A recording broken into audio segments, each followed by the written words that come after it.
Biblia en la primera carta a Pedro, 1 de Pedro capítulo 4, 1 de Pedro capítulo 4, versículo 12 al 19. 1 de Pedro 4, versículos 12 al 19. Amados, no se sorprendan del fuego de prueba que os ha sobrevenido, como si alguna cosa extraña les aconteciera, sino gócense por cuanto son participantes de los padecimientos de Cristo, para que también en la revelación de su gloria se gocen con gran alegría. Si son vituperados por el nombre de Cristo, son bienaventurados, porque el glorioso Espíritu de Dios reposa sobre vosotros. Ciertamente de parte de ellos Él es blasfemado, pero por vosotros es glorificado. Así que ninguno de ustedes padezca como homicida, o ladrón, o malhechor, o por entremeterse en lo ajeno. Pero si alguno padece como cristiano, no se avergüence, sino glorifique a Dios por ello, porque es tiempo de que el juicio comience por la casa de Dios. Y si primero comienza por nosotros, ¿cuál será el fin de aquellos que no obedecen al Evangelio de Dios? Y si el justo con dificultad se salva, ¿en dónde aparecerá el impío y el pecador? De modo que los que padecen según la voluntad de Dios, encomienden sus almas al fiel Creador y hagan el bien. Muchos cristianos no han entendido lo que es la vida cristiana. Y uno de los ejemplos que la Biblia usa, o una analogía para comparar qué es la iglesia, es el matrimonio. Y en el matrimonio, muchos de ustedes que también están recién casados, tenemos siempre ideas de las telenovelas, y fueron felices el príncipe y su amante, o su amiga o su esposa, por los siglos de los siglos. Y viene la luna de miel, y se acaba la luna de miel, y comienzas a descubrir, ah caray, ¿con quién me casé?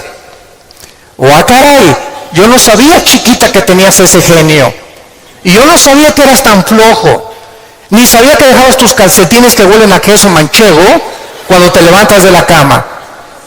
Y comenzamos en el matrimonio a salir de la burbuja y del mundo ficticio y fantasioso en el que creíamos que era casarse. Y no sabemos que el matrimonio es algo por lo cual toda la vida se tiene que luchar. Nunca habrá un matrimonio perfecto. Nunca habrá un hombre perfecto, nunca habrá una mujer perfecta. Por eso el matrimonio es para dos discípulos de Cristo. Un hombre y una mujer que siguen a Dios, es como un triángulo, y mientras más sigue el hombre a Dios, Dios está hasta arriba y la mujer también. Mientras más seguimos a Dios, más cerca estaremos el uno con el otro. Bueno, en la iglesia es lo mismo. Hay cristianos que les han hablado, no, la iglesia cristiana es Disneylandia, Reino Aventura, todo peace and love. Nunca va a haber problemas, nunca va a haber fricciones. Y cuando entramos a alguna iglesia o a las iglesias a las que ustedes han asistido, van a encontrar, ¿verdad?, que la iglesia es una mezcla de cizaña con trigo.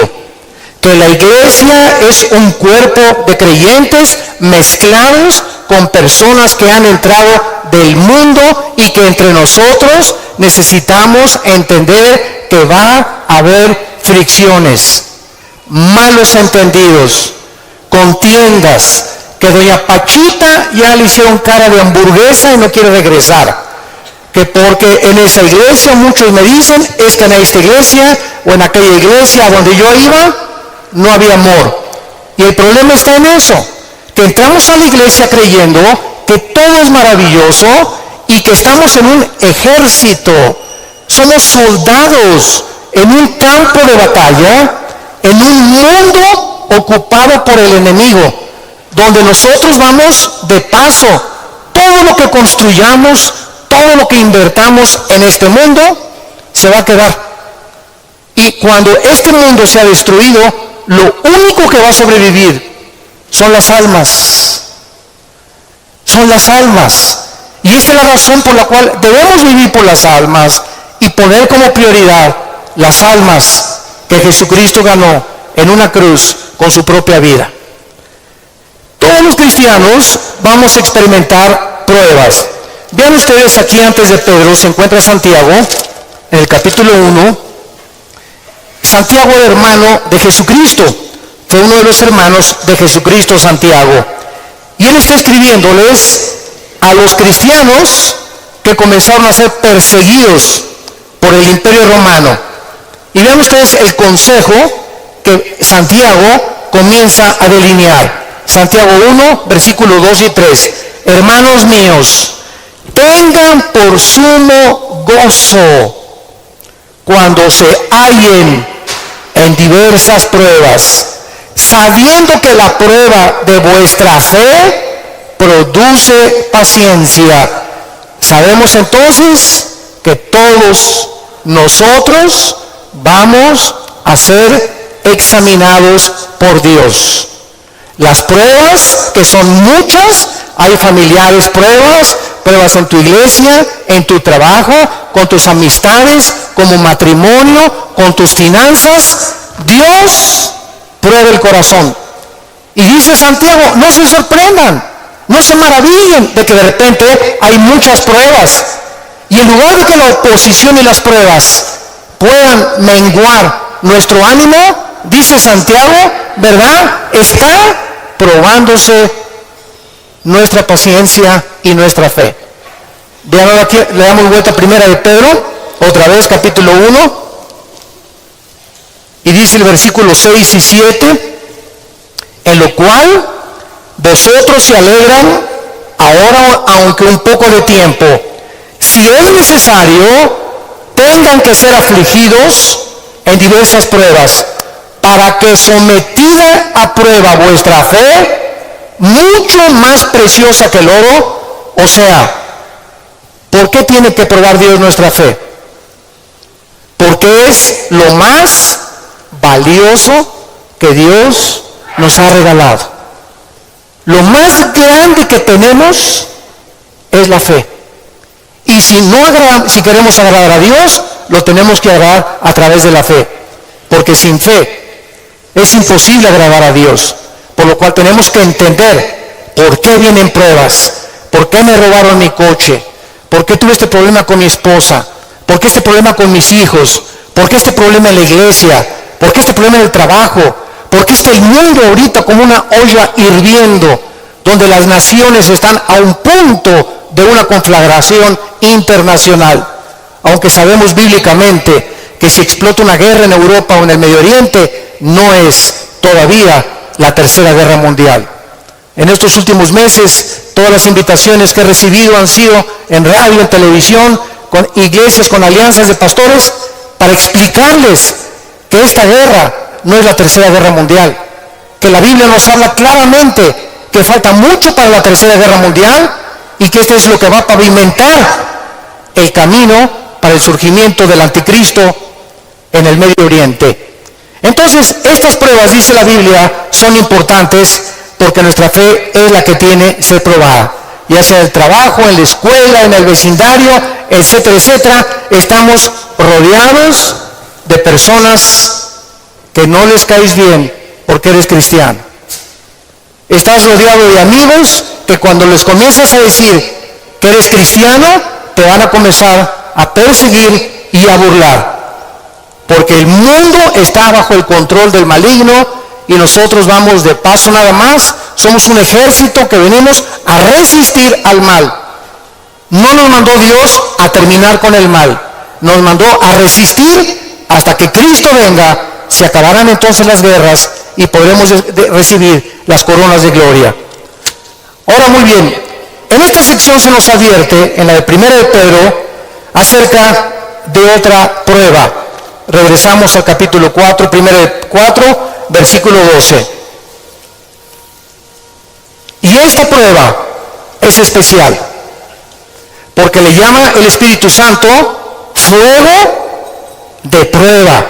¿Qué hace el fuego? ¿Qué hace el fuego? Purifica. El fuego purifica y saca el verdadero valor.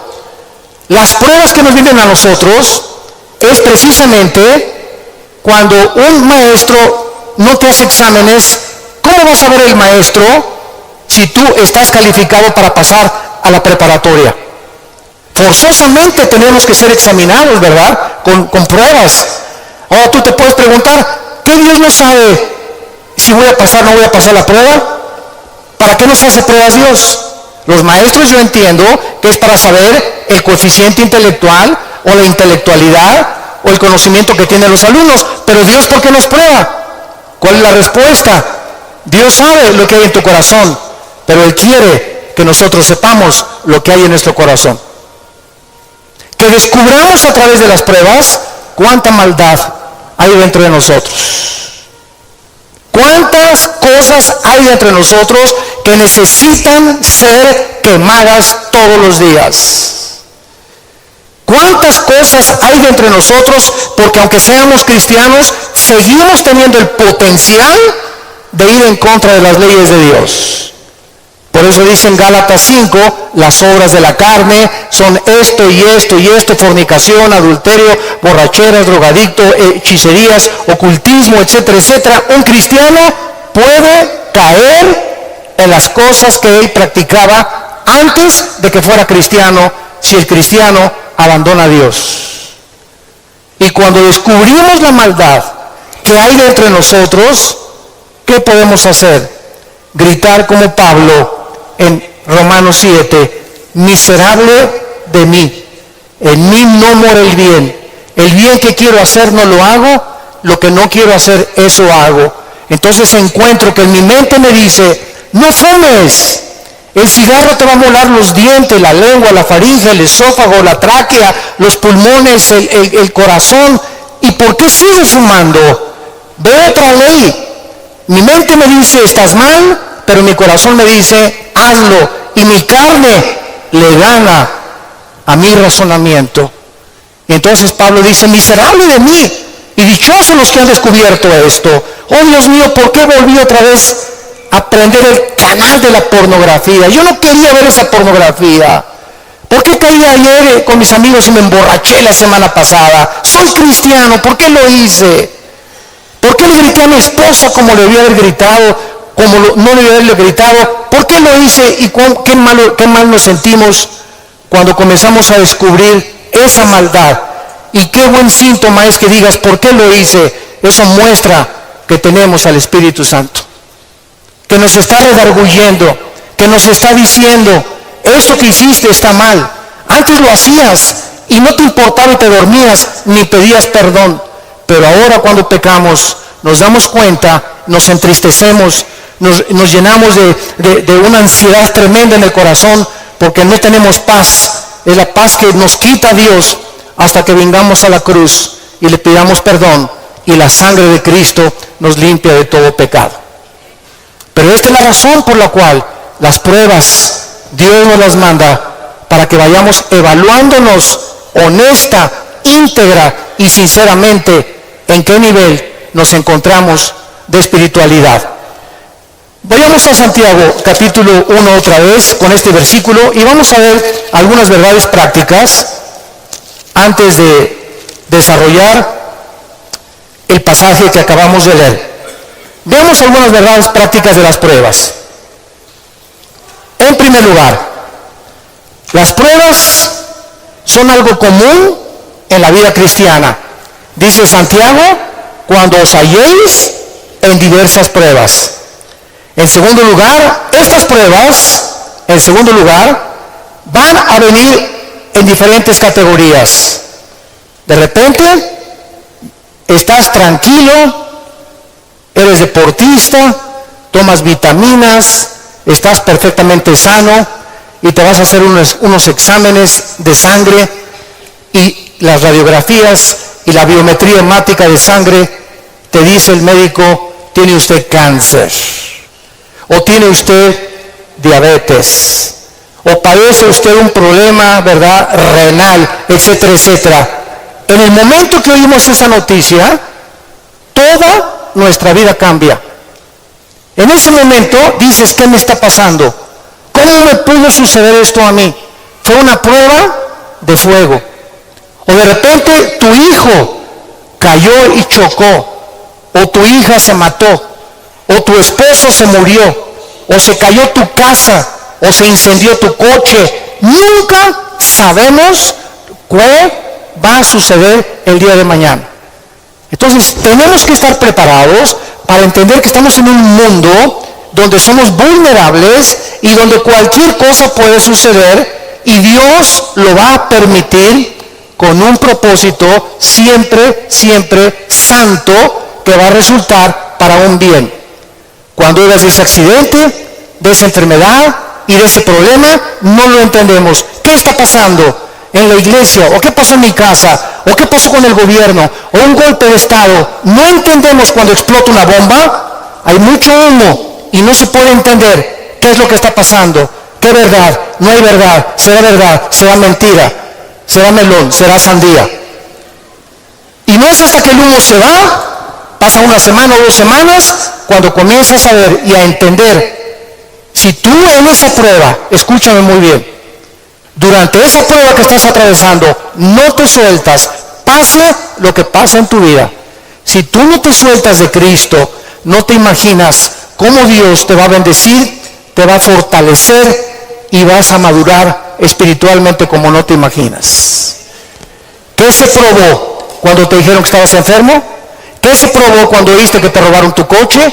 ¿Qué se está probando cuando perdiste el trabajo? Se está probando nuestra fe. ¿Cuánto confiamos en Dios? Cuando se va tu esposa o te abandona su esposo, ¿qué vas a hacer? ¿Te vas a recurrir a las drogas? ¿Te vas a emborrachar? ¿Vas a renegar contra Dios? ¿Para eso soy cristiano? ¿Me quitaron mi trabajo? ¿Por qué si yo diezmo regularmente me quitan mi coche? Dios, yo no lo entiendo. ¿Y por qué me corren de mi trabajo si sabes que tengo que mantener a mi familia? Dios está buscando que nosotros veamos nuestra reacción, porque nuestra reacción determina el nivel espiritual que tenemos de fe.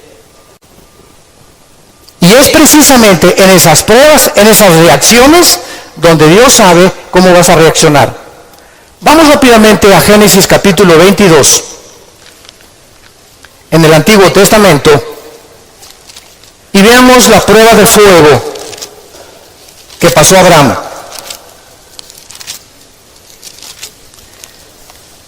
Abraham ya era un hombre maduro, ya tenía el hijo de la promesa, Isaac. Y Abraham se le llama en Romanos capítulo 4 el padre de la fe. Por algo será, ¿verdad? Por algo será, porque son las pruebas de fuego las que nos gradúan en el ejército de Dios.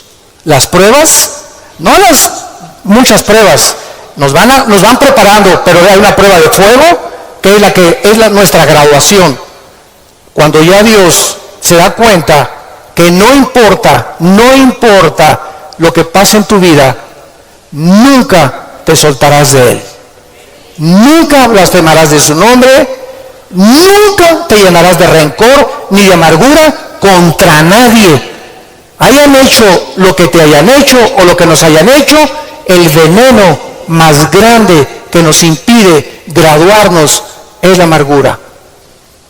Es el veneno más grande de la vida cristiana.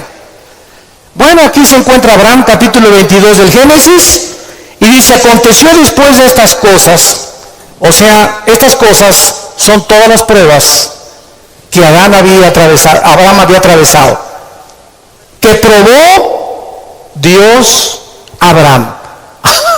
Abraham podría decir: ¿otra? Oye, ¿otra, Señor? ¿Es juego? ¿Otra prueba? Pero Abraham, quiero decirte una cosa, Abraham, esta prueba, ¿verdad? No te imaginas, va a ser la bendición más grande para tu vida y para 1000 generaciones después. A los que les interese la palabra prueba en el hebreo, es la palabra nasá, con H al final. Cuando dice probó, es la palabra nasá. Escuchen lo que significa probar en el hebreo. Manifestar el corazón por medio de la presión. No es hasta que la presión viene a nuestras vidas que se sabe lo que tenemos escondido en el corazón. ¿No es cierto? No es bajo la presión donde se prueba el carácter de los hombres. Bajo la presión. Y dice la Biblia, esto es lo que Dios quería hacer. Poner presión en Abraham para darnos un ejemplo a nosotros de cómo reaccionar.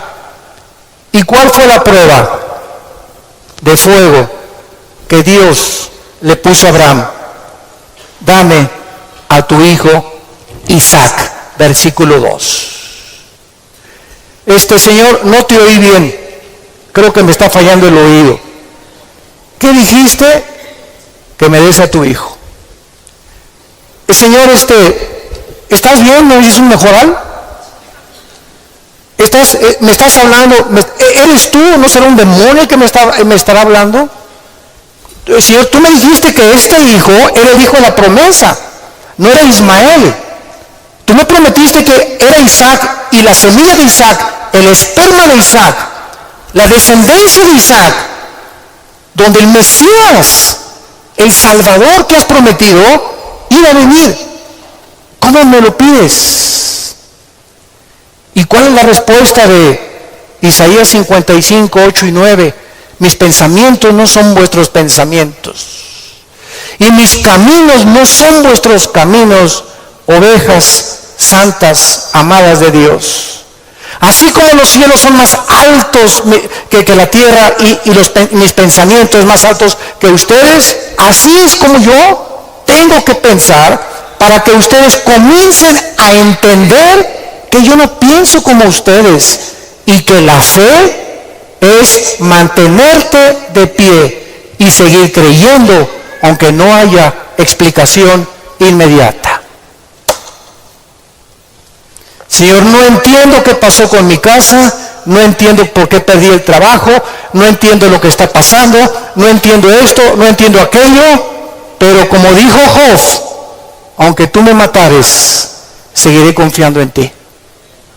Y seguiré esperando y sabiendo que cuando se disipe el humo y entienda tus caminos, tienes algo mejor para mi vida. Esa es la fe. ¿Y qué hizo Abraham? No abrió la boca, no discutió. No vemos aquí que se puso al brinco con Dios. Abraham, Isaac, ven hijo mío. Muchachos, los siervos de Abraham, traigan la leña. Y entonces los dejó ahí en el monte a los siervos y agarró a Isaac y comenzaron a subir al monte Moriah. Escuchen, el monte Moriah fue donde Dios no perdonó a su hijo. Dios perdonó a Isaac, pero Dios no perdonó en el mismo monte a su hijo Jesucristo 4000 años después. Y cuando iban camino al monte, le dice Isaac a Abraham, Padre, ¿dónde está el sacrificio? Y Abraham no le dice nada. Dios proveerá. Y entonces se acuesta Isaac y lo amarra a Abraham, y cuando levanta la mano, dice el versículo 10 y el versículo 11, y extendió Abraham su mano y tomó el cuchillo para degollar a su hijo. Entonces el ángel de Jehová le dio voces desde el cielo y dijo, Abraham, Abraham. Y él respondió, heme aquí. Y dijo, no extiendas tu mano sobre el muchacho, ni le hagas nada, porque ya conozco que temes a Dios, por cuanto no me rehusaste darme a tu hijo. Dios, síganme con cuidado, no estaba buscando el sacrificio de Isaac. Dios estaba buscando el sacrificio de las emociones y los sentimientos de Abraham.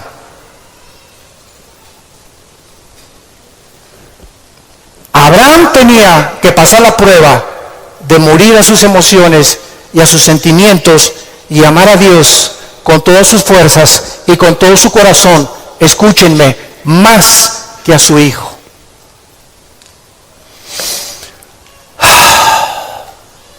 En el Nuevo Testamento se acercaron a Cristo, se los voy a explicar con más detalles, y le dijeron, ¿cuál es el más grande mandamiento? Y contestó Jesucristo, amarás a Dios con todo tu corazón, con todas tus fuerzas y con toda tu alma, y a tu prójimo como a ti mismo. Muy bien, hace algunos años yo le pregunté, orando le pregunté a Dios, porque alguien, ¿verdad?, me metió una idea satánica, un ateo, en un hotel, me acuerdo que se acercó y me dice, oiga, señor Alducin, el Dios que ustedes adoran es un misógeno, es un ególatra, es un Dios que solamente busca a Él, que nada más dice, ámame a mí con todo tu corazón, más que a tu esposa, más que a tus hijos. ¿Cómo puede ser eso posible? Me dijo ese ateo. ¿Cómo puede usted reconciliar a un Dios que nos diga que lo vemos más a Él que a la propia familia? Y entonces me fui muy confundido. Me comenzó a dar vuelta, porque en ese momento me quedé así, ¿verdad? Le dije, ¿sabe una cosa? Voy a orar y le prometo que voy a buscar una respuesta de Dios. Nadie me había hecho nunca ese ataque a mi fe.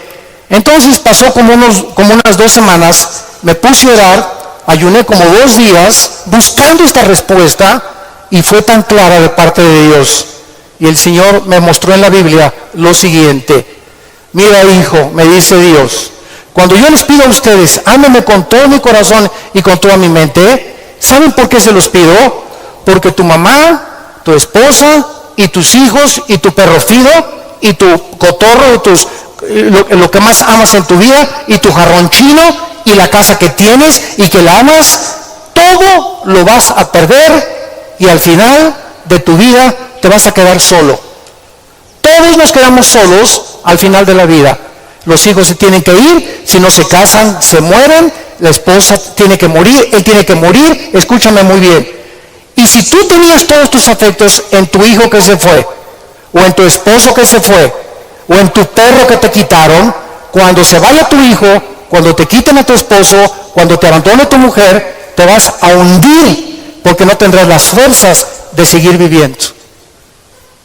Pero cuando amas a Dios con todo tu corazón y con toda tu alma, y pierdes algo por acá, y pierdes algo por acá, y pierdes esto y por acá, ese amor que tú le tienes a Dios es el que nos sostendrá para seguir viviendo con Él, con las fuerzas de seguirlo amando. Denle gloria a Dios.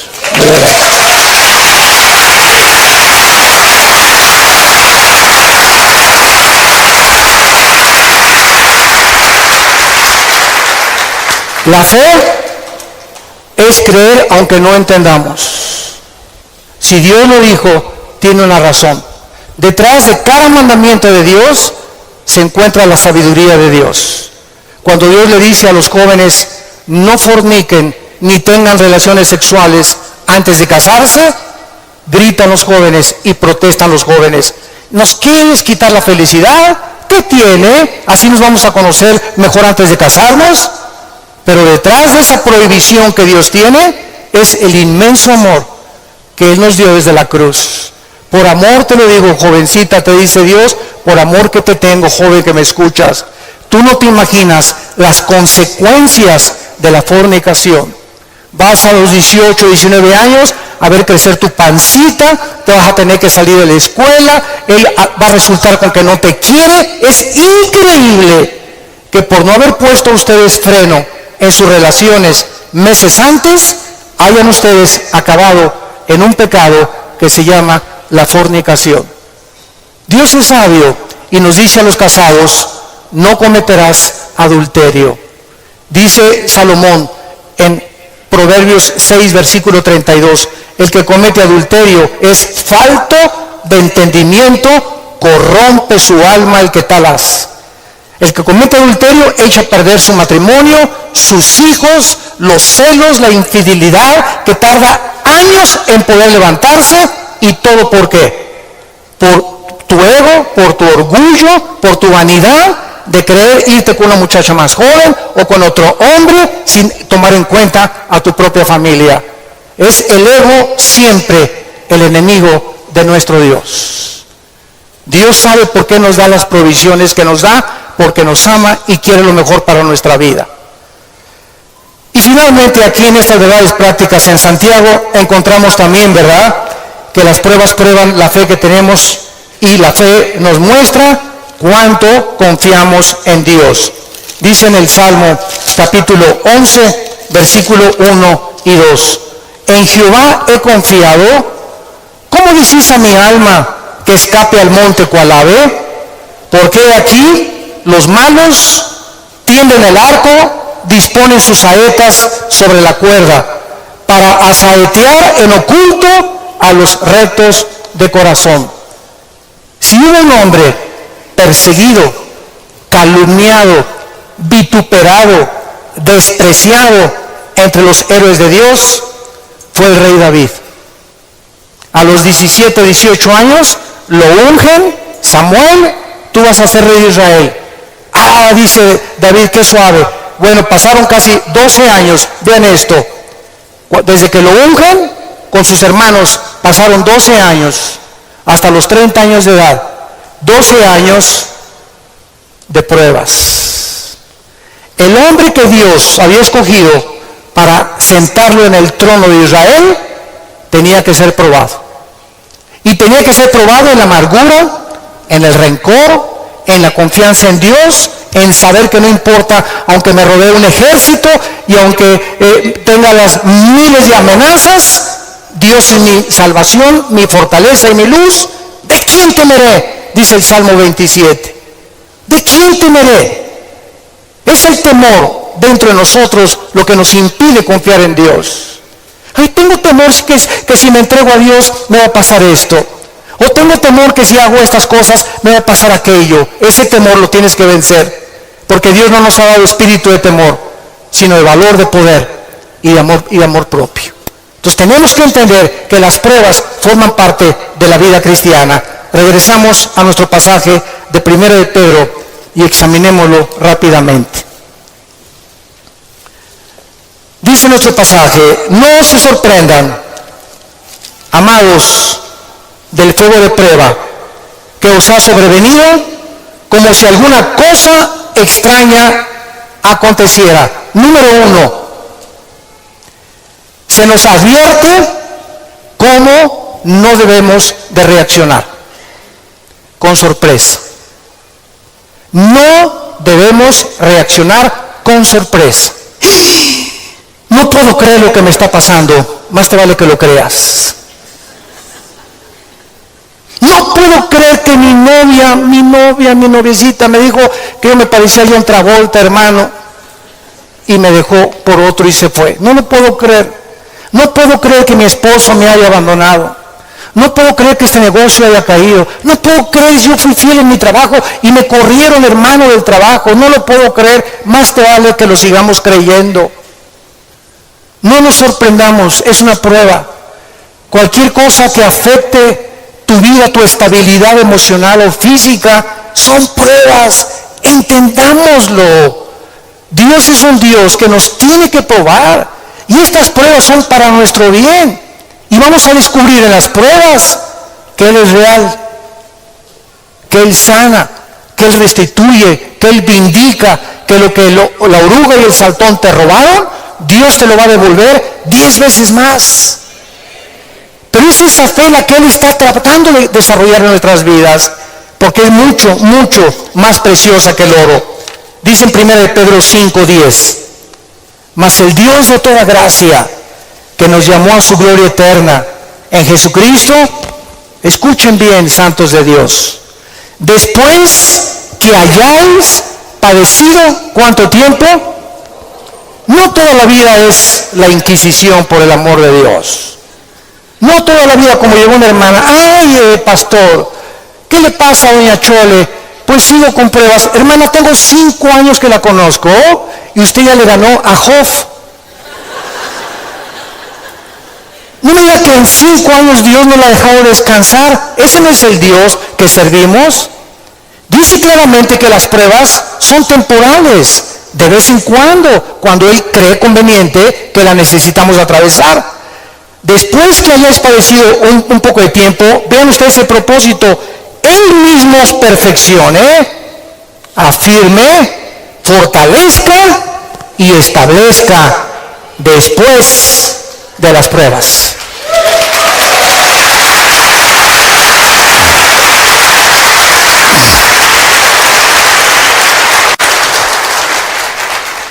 Ahora, veamos lo que tenemos que hacer. Primero de Pedro, en nuestro pasaje capítulo 4, versículo 13. Número 1, se nos manda que cuando te digan, te robaron tu coche, se fue tu esposo, se fue tu esposa, te pasó esto, te pasó aquello, te goces. Cualquier día, ¿está usted loco? ¿Está usted loco? ¿Cómo me voy a gozar cuando me dijeron que tengo diabetes? ¿Cómo voy a gozar cuando me robaron la cartera del cristalazo que me... Hermano, no estoy viendo cómo estoy, que tengo aquí un martillo para encontrar el que me rompió el carro. Le voy a dar un martillazo en la cabeza si me lo encuentro. O mi esposo, ¿verdad? Con la cara de cocodrilo. Qué bueno que se fue el cocodrilo y que se fue, ¿verdad? Ten mucho cuidado que tu reacción sea de gozo. Y les voy a explicar lo que se encuentra detrás. Cuando Job llegaron y le dijeron, quemaron tu rancho, tus camellos, tus ovejas, tus vacas y tus hijos. Y estoy seguro, por la clase de esposa que tenía, que si ella se lo hubieran llevado, hubiera estado más contento. Y a propósito, Dios se la dejó a ella. Yo entiendo cada vez más a mi Señor. No por ti, mi amor, mi esposa no va a creer. Y entonces la esposa llega, ¿verdad? Y le dice a Job, maldícelo, maldice a Dios. Y contesta Job, y le dice a la esposa, vean la calidad moral y espiritual y de fe que tenía este hombre en Dios. ¿Qué acaso recibiremos de Dios solo lo bueno y no lo malo? Bendito sea el nombre de Dios, porque Él da y Él quita en su soberanía. ¡Qué tremendo!, ¿verdad?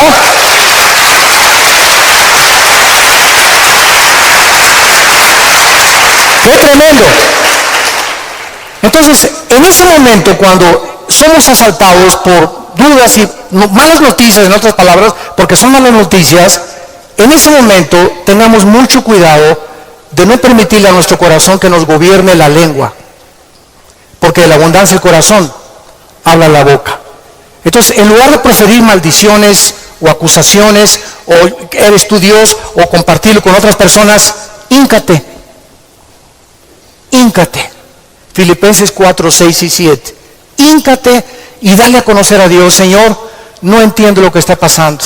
No entiendo por qué me pasó esto. ¿Por qué esta enfermedad? Oh Dios, no entiendo, pero quiero seguir confiando en ti. Solo te pido que mientras esto pasa y no lo entiendas, me fortalezcas y me muestres la razón para que yo pueda seguir bendiciéndote y adorándote.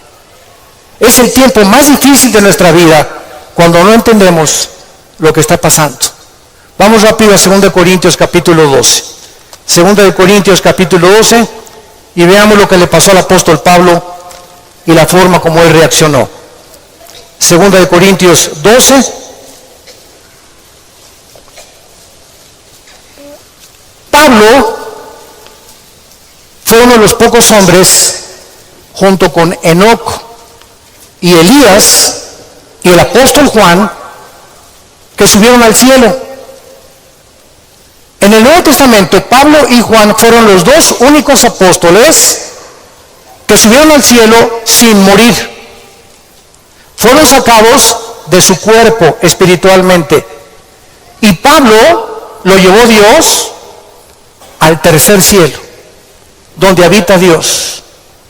Y cuando Pablo regresó a la tierra, su espíritu salió de su cuerpo y su espíritu volvió a entrar a su cuerpo. Pablo dice que lo que él oyó allá en el cielo y lo que él vio, no había palabras humanas para poder describirlo.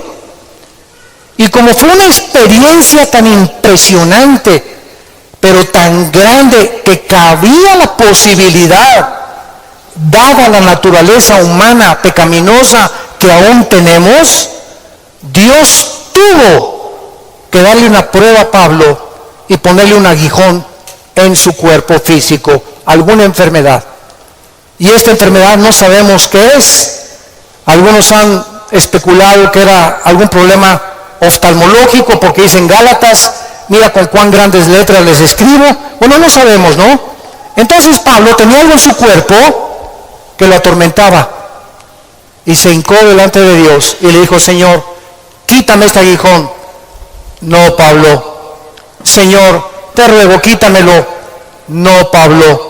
Señor, te lo imploro como de corazón, si quieres me voy a la villa y de vuelta de rodillas, hago lo que tú quieras, quítame este aguijón.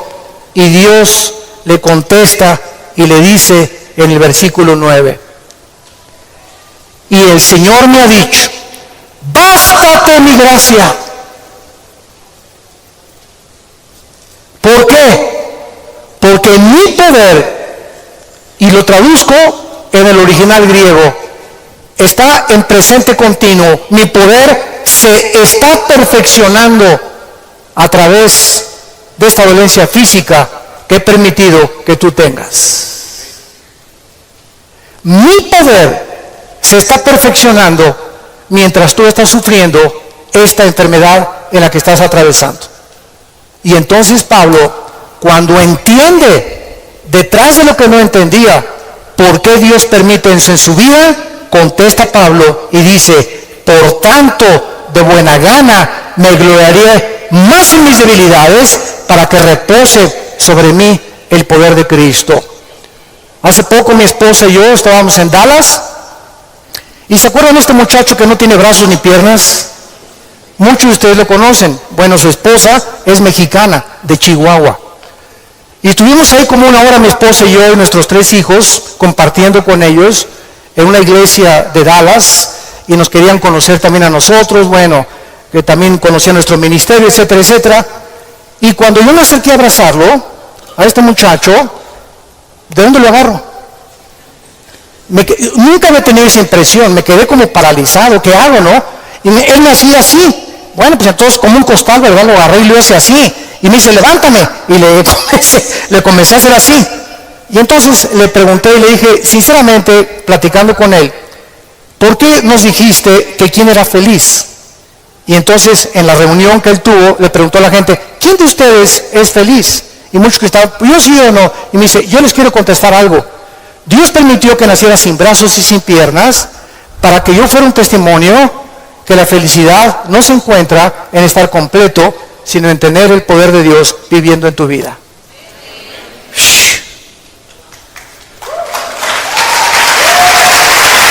¡Qué tremendo!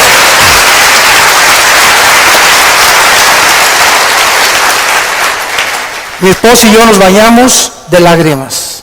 Tenemos piernas, tenemos brazos, tenemos casa, complex, un carro, lo que sea, nuestros hijos, y estamos descontentos.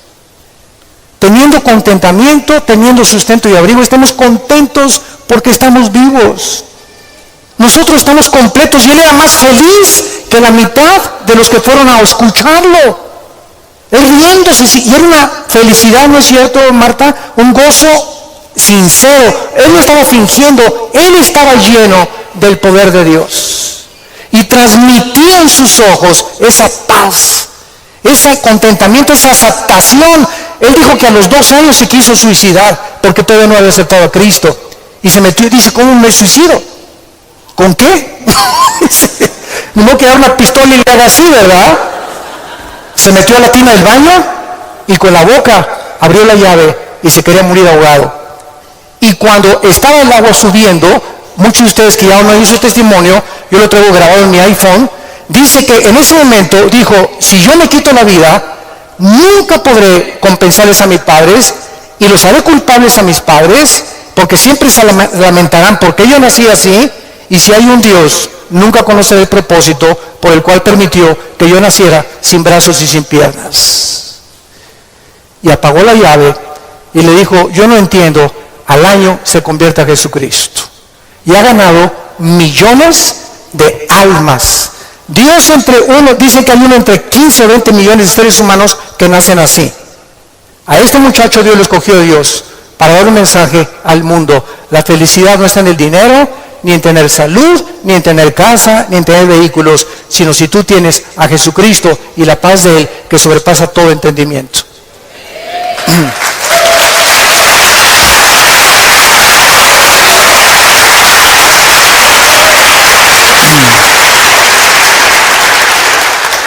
Y finalmente regresamos a nuestro pasaje de 1 de Pedro capítulo 4, dice así, gócense, versículo 13, por cuanto son participantes de los padecimientos de Cristo, para que también en la revelación de su gloria se gocen con grande alegría.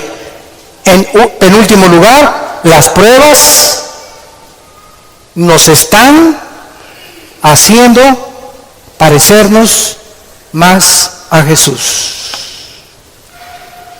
Porque es precisamente en las decepciones, en las desilusiones, en las traiciones, en la persecución, en el abandono de tu esposa, en la muerte, etcétera, etcétera, en todas estas cosas que forman parte de la vida, donde comenzamos a entender que no nos sorprendamos, estamos en un mundo muy feo, donde el pecado abunda. Este grupo de ISIS en Medio Oriente ya no son seres humanos, son zombies, son monstruos, seres humanos deshumanizados completamente, sin ningún sentimiento, sin ninguna emoción, sin ningún corazón, ninguna conciencia. A los niños ahora los enseñan a ellos que a las víctimas les corten la cabeza y jueguen fútbol con las cabezas para desensibilizarlos y deshumanizarlos a los 8 años de edad. Ese es el mundo que vivimos. ¿Nos sorprende? No nos sorprende, porque la Biblia dice, según de Timoteo 3, vendrán tiempos feroces, peligrosos, hombres amadores de sí mismos, donde no les importará absolutamente nada más que su ego y su propia vanidad. Y el imperio y el espíritu de control, todo espíritu que quiera controlar y dominar a los demás, es un espíritu de brujería. ¿Se acuerdan a Cristo antes de morir? Que llegan los hijos de Zebedeo con la mamá. Oye, cuando vengas, quiero que mi hijo Pancho y Pancholín se sienten junto a ti. A este nómbralo ministro de Hacienda y procurador de la República. Y entonces Cristo, viendo que sus discípulos estaban a punto de morir crucificado, estaban buscando posiciones de liderazgo y de control y de autoridad. Y les dice Cristo, eso los reyes de la tierra, los gobernantes buscan estas cosas, dominar y controlar a los demás. Y esta es la razón de tantas dictaduras, de tantos gobiernos estatistas y totalitarios, personas que quieren seguir gobernando y tener el control de las gentes, pero en ustedes no debe ser así. Y Cristo nos da el secreto, el que quiera ser grande de todos nosotros, lávele los pies a los demás. Sea siervo de los demás. No busques grandezas para ti, busca servir.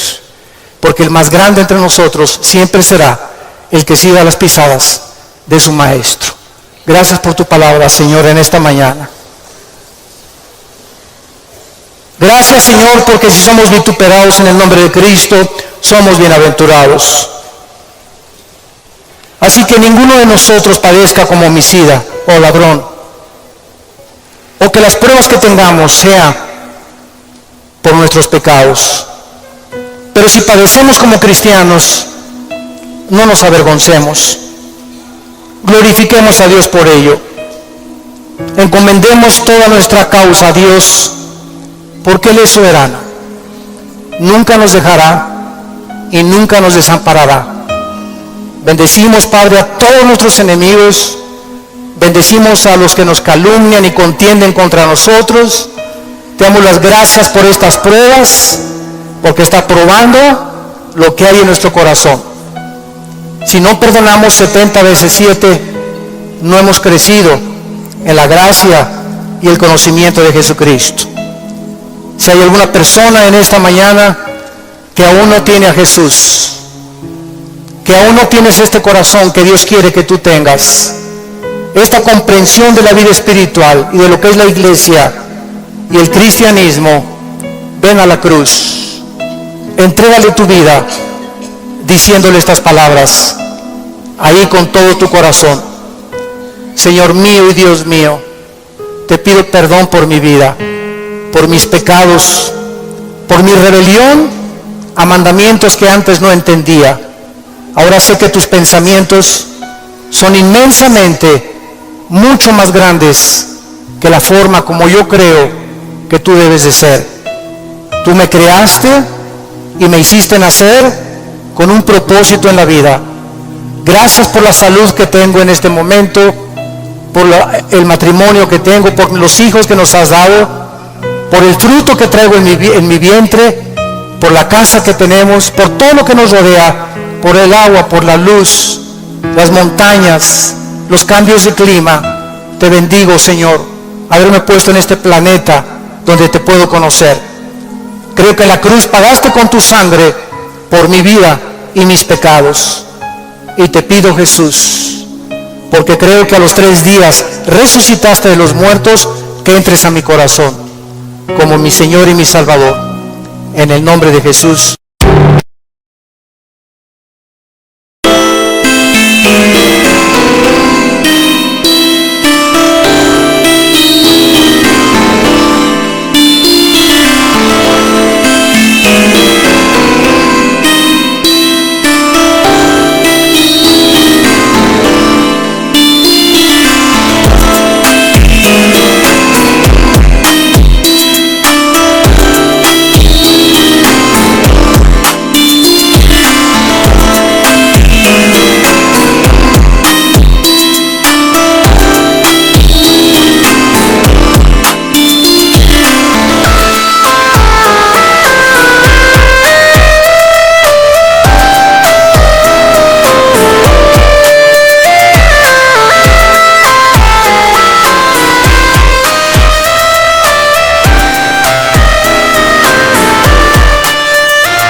make me smile. I know you are doing hard work to make things possible. I want to let you know that I am with you, and I will be forever. Every little thing related to you make me smile. I know you are doing hard work to make things possible. I want to let you know that I am with you, and I will be forever. When you talk, I want to listen to you for hours. When you are there beside me, I feel like looking at you all the time. My love for you will never really change. Just want to tell you that you mean a lot to me.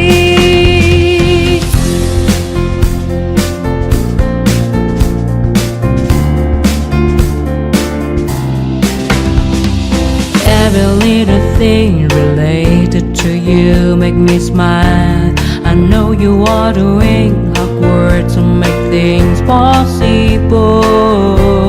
I want to let you know that I am with you, and I will be forever. Every little thing related to you.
smile. I know you are the